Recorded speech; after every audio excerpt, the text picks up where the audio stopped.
Assalamualaikum warahmatullahi wabarakatuh. Perkenalkan, saya Meliana Puspita Dewi dengan NIM 333740027, mahasiswa informatika Universitas Sultan Ageng Teasa. Sekarang saya akan menjelaskan dan juga mendemokan dari tampilan game yang sudah dibuat. Langsung saja, pertama kita demokan dulu.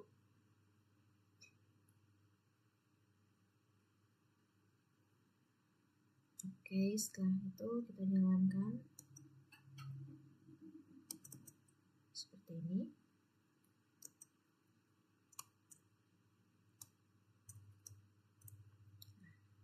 Langsung untuk scriptnya, pertama dari player move dulu.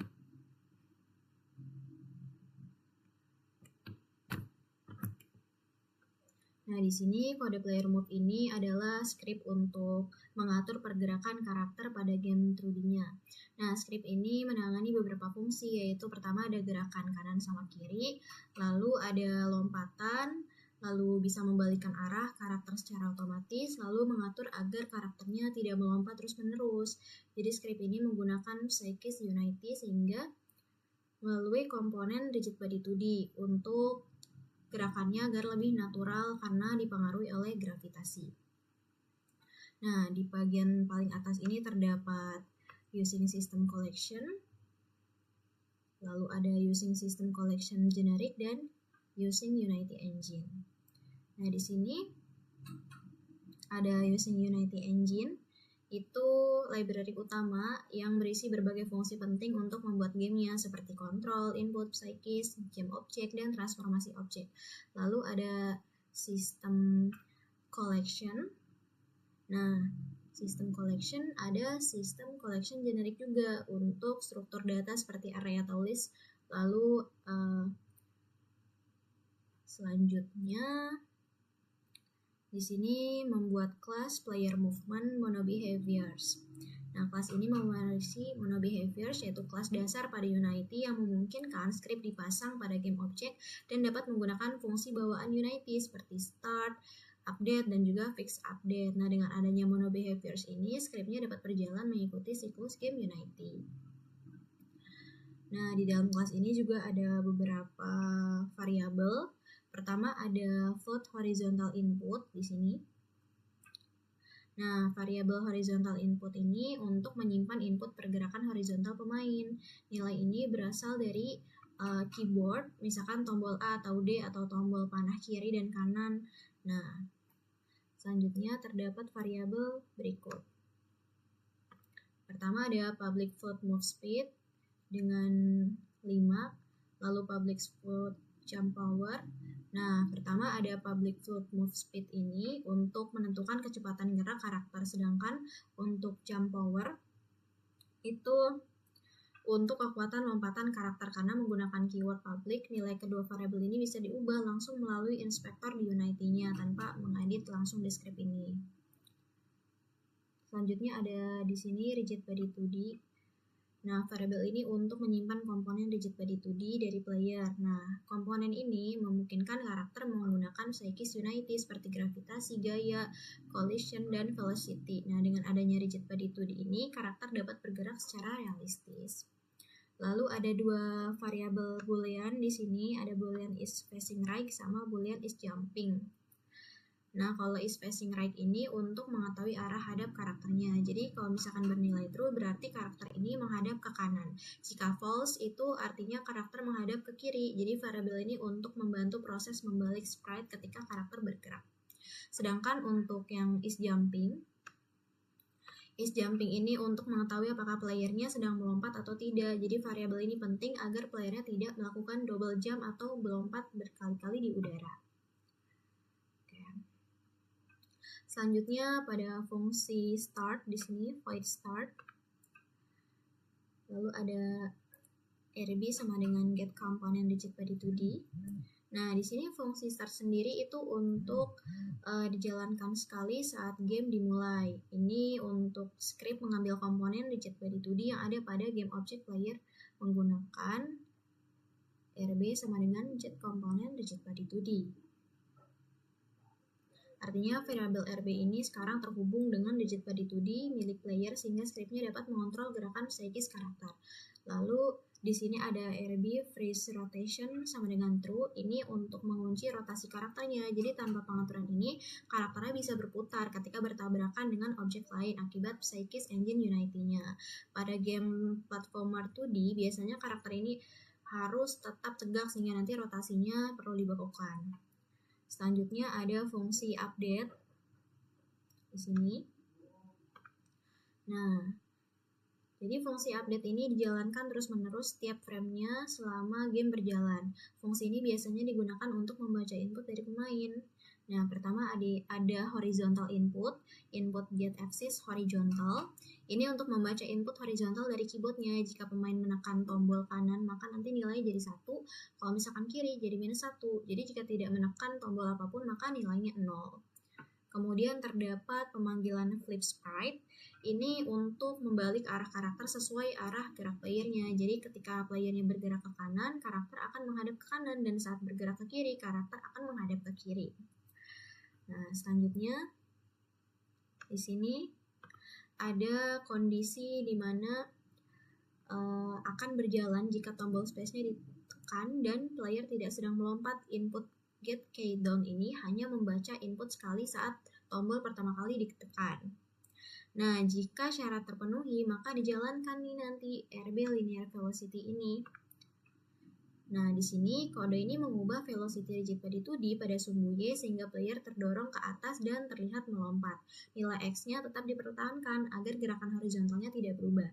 Setelah player melompat, statusnya is jumping. Ini. Is jumping sama dengan true. Diaktifkan agar playernya tidak bisa melompat lagi sebelum menyentuh tanah. Selanjutnya ada fungsi fix update di sini. Jadi fungsi ini untuk Psychic karena dijalankan secara stabil berdasarkan waktu Psychic Engine Unity-nya. Oleh karena itu, gerakan rigid body 2D sebaiknya dilakukan di sini. Nah, pada bagian RB linear velocity, kecepatan horizontal player diatur berdasarkan input keyboard dan nilai move speed-nya. Jika playernya menekan kanan, maka velocity X-nya menjadi positif sehingga bergerak ke kanan. Sedangkan jika menekan kiri, maka velocity X-nya menjadi negatif sehingga bergerak ke arah kiri. Sementara itu, untuk nilai velocity Y tetap dipertahankan agar efek gravitasi dan lompatannya tetap berjalan normal. Lalu ada fungsi void flip sprite di sini. Nah, fungsi ini untuk membalik tampilan karakter ketika bergerak ke arah berlawanan. Lalu ada kondisi if is racing right ini. Jadi mengecek apakah arah gerak playernya itu berbeda dengan arah hadap karakter. Misalkan karakternya sedang menghadap kanan tapi bergerak ke kiri, atau karakter sedang menghadap kiri tapi bergerak kanan. Nah, jika kondisi tersebut benar, maka nanti arah karakternya perlu dibalik. Lalu ada is racing right. Jadi di sini digunakan untuk mengganti status arah karakternya. Jika sebelumnya true, maka nanti berubah jadi false. Begitu juga sebaliknya. Kemudian terdapat vector tree. Nah, di sini digunakan untuk membalik sprite karakter dengan mengubah skala sumbu X menjadi negatif. Nah, teknik ini digunakan pada game 2D karena lebih sederhana dibandingkan mengganti sprite-nya secara manual. Lalu yang terakhir ada private void on collision enter 2D. Nah, ini fungsi ketika player bertabrakan dengan objek lain. Nah, jadi kalau misalkan collision terjadi, status ice jumping diubah menjadi false, yang berarti nanti player dianggap sudah menyentuh tanah dan diperbolehkan melompat kembali. Jadi secara keseluruhan untuk script ini itu berfungsi untuk sistem dasar pergerakan karakter pada game platform 2D di Unity. Playernya bergerak ke kanan, ke kiri, menggunakan keyboard melompat, menggunakan tombol space, lalu sprite otomatis membalik arah sesuai gerakan, serta sistem mencegah player melakukan lompatan ganda di udara. Selanjutnya untuk script kedua yaitu script dari kamera controller. Nah, script ini digunakan untuk membuat kamera mengikuti pergerakan player secara halus pada game Unity 2D. 3D juga bisa. Nah, dengan script ini kamera akan terus bergerak mengikuti posisi targetnya, biasanya karakter utama pemain, sehingga player tetap terlihat di layar saat bergerak. Selain itu, perpindahan kamera juga dibuat agar smooth atau lembut, agar pergerakan kameranya tidak terasa kaku dan lebih nyaman dilihat. Oke, di sini terdapat library using Unity Engine. Ini untuk library utama Unity yang berisi beberapa kelas seperti transform, vector tree, time, mono behaviors, dan lain-lain. Lalu dibuat kelas camera controller mono behaviors. Nah, kelas ini mewarisi mono behaviors sehingga skripnya dapat dipasang pada gem object di Unity. Dalam hal ini biasanya pada main kamera dengan mewarisi mono behavior. Skrip ini dapat menggunakan fungsi bawaan Unity seperti let update. Selanjutnya ada beberapa variabel penting. Di sini ada public transform target. Variabel target untuk menyimpan objek yang akan diikuti kamera. Biasanya variabel ini diisi dengan transform milik player melalui inspektor Unity. Nah, tipe data transform juga digunakan karena setiap game objek di Unity itu memiliki komponen transform yang menyimpan posisi, rotasi, dan skala objek. Dengan menggunakan target position, kamera dapat mengetahui posisi player secara real time. Selanjutnya terdapat public float smooth speed dengan besaran 5. Nah, variabel ini untuk mengatur kecepatan kamera dalam mengikuti playernya. Nilai ini menentukan seberapa sih halus perpindahan kameranya. Jadi kalau misalkan nilainya kecil, kameranya bakal bergerak lebih lambat dan terasa lebih lembut. Kalau misalkan nilainya lebih besar, kameranya akan lebih cepat mengikuti playernya. Kemudian terdapat public vector tree offset. Ini variabel offset untuk memberikan jarak antara kamera dan target. Nah, kalau vector tree ini berarti memiliki 3 sumbu. X itu untuk horizontal, Y untuk vertikal, dan Z kedalaman dengan nilai defaultnya 0, 0, dan minus 10. Lalu ada fungsi void let update ini. Nah, di let update ini adalah fungsi untuk dijalankannya setiap frame setelah semua fungsi update selesai dijalankan. Fungsi ini cocok digunakan untuk kamera karena playernya biasanya bergerak di update atau fix update, lalu kamera mengikuti posisi terbaru player setelah playernya selesai bergerak. Nah, dengan demikian pergerakan kameranya menjadi lebih stabil dan tidak tertinggal. Nah, di dalam let update ini pertama-tama dilakukan pengecekan if target sama dengan 0. Nah, lalu ada debug, log warning, target kamera belum diisi. Nah, bagian ini digunakan untuk mastiin nih bahwa target kameranya sudah diisi. Jadi kalau misalkan masih 0, maka Unity-nya menampilkan peringatan di konsol target kamera belum diisi. Lalu return digunakan di sini, return untuk menghentikan fungsi agar kameranya tidak error. Setelah itu ada vector desired position. Nah, variabel ini menyimpan posisi yang ingin dicapai kamera. Posisi tersebut diperoleh dari posisi target atau playernya ditambah offset. Misalkan player berada di 5, 2, 0. Nah, offsetnya 0, 0, min 10. Maka posisi kameranya menjadi 5,2, min 10. Artinya kamera akan selalu mengikuti posisi player, tapi tetap menjaga jarak tertentu. Oke, selanjutnya ada bagian untuk smooth follow.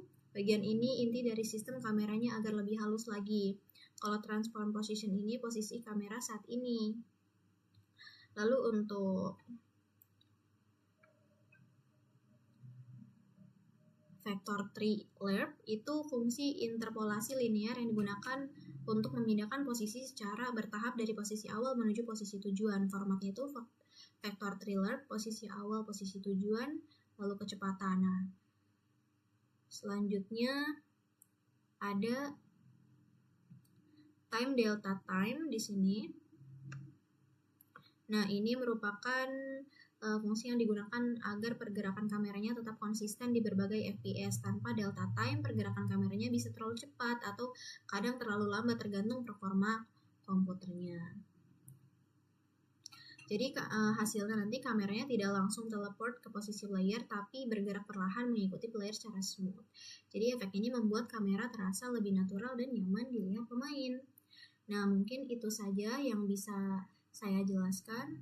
Terima kasih. Wassalamualaikum warahmatullahi wabarakatuh.